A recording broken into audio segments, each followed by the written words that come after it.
We look live in Washington this moment. There is the White House, one of the venues in the Republican National Convention, something that has not happened before. As of today, Donald Trump and the Republicans are getting their four-day turn in the U.S. political spotlight. Megan Fitzpatrick is covering the Republican National Convention, as she did the Democratic Convention for us last week.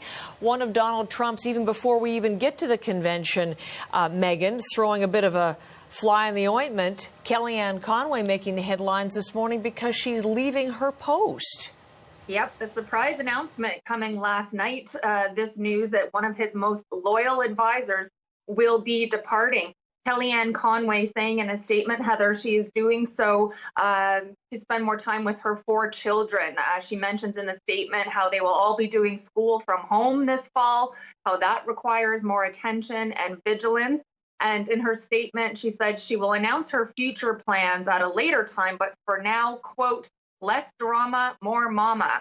And that drama could be a reference perhaps to her husband, George Conway, who was a vocal Trump critic. He even started a new group called the Lincoln Project, made up of other Republicans who actively campaign against the president. He announced on Twitter last night that he'll be stepping away from that group and away from Twitter, saying he'll take a hiatus. Twitter is the place that he and the president often trade insults at each other. So news that she will be departing. She has been a pivotal person in the White House. She helped Trump get elected in 2016. She was his campaign manager and then stayed on to work as an advisor in the White House. She is one of the president's most ardent defenders. She is often the one out doing the media interviews, talking to reporters outside the White House. And her departure comes at a very critical time, obviously, as the Trump campaign heads into the final stretch, as he is trailing in the polls behind Joe Biden. And she won't be part of that campaign, it seems, Heather. She says she is wrapping up her duties at the White House at the end of the month, which is next week. She is still, as far as we know, I believe, Megan, on the list of speakers at the Republican National Convention. That begins today. It's going to look very different, as we were just mentioning. Donald Trump speaking at all four nights. The White House, a bit of one of the backdrops. Give us some of the details about what we'll be seeing over these next 4 days. Right. It'll be interesting to see if Conway still talks. She's on the schedule for Wednesday night, Heather.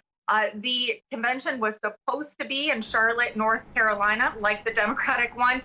It has been scaled down, and much of it will be done virtually, although delegates did travel to Charlotte from around the country. And today they will actually formally nominate Trump, renominate him for a second term. And then he, yes, will give his formal acceptance speech on Thursday from Washington. But we are expecting to see a lot of him throughout the week.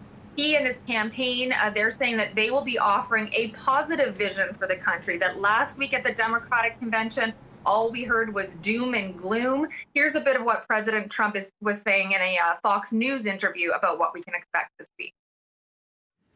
We're going to see something that is going to be very uplifting and positive. That's what I'd like it to be. I think you have to defend yourself by talking about some of the lies.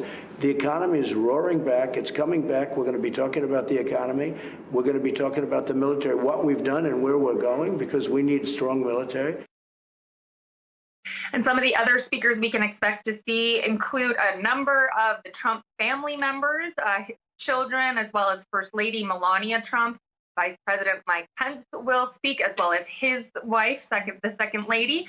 And then they'll be featuring also some sort of everyday Americans.